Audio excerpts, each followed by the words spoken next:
बँकॉकमध्ये बुद्ध मंदिरात तीर्थासारखा चहा मिळतो. जयपूरला आमेरच्या देवीच्या देवळात चरणामृत म्हणून मद्य देतात. काही धूर्त लोक तिन्ही त्रिकाळ देवीच्या दर्शनाला जात असावे. इथे चहा हे तीर्थ. ठिकठिकाणी पिकदाण्या ठेवलेल्या. देवळात अनवाणी जावे लागले तरी सिगरेट ओढण्याची परवानगी असते आणि पिकदाणीत थुंकण्याची. बँकॉकला ह्या भिक्षूंच्या पितवस्त्रधारी टोळ्या ठिकठिकाणी भेटतात.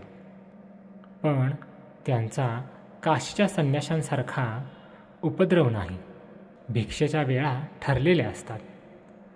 काही कुटुंबवत्सल्य लोक देखील हा नको नको संसार म्हणून टेम्पररी भिक्षू होतात. भिक्षूंना पोलीस पकडत नाहीत.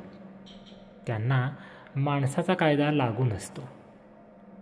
काही धूर्त व्यापारी धंद्यात गफलती करून काखा वर करतात आणि छाट्या चढवतात. धर्माचा आसरा कोण कसा घेईल सांगता येत नाही. आपल्याकडे हल्ली खादीच्या आभऱ्याचा जो उपयोग तोच इथे पिवळ्या छाटीचा. अशा लोकांपुढे बुद्ध देखील हतबुद्ध होत असेल.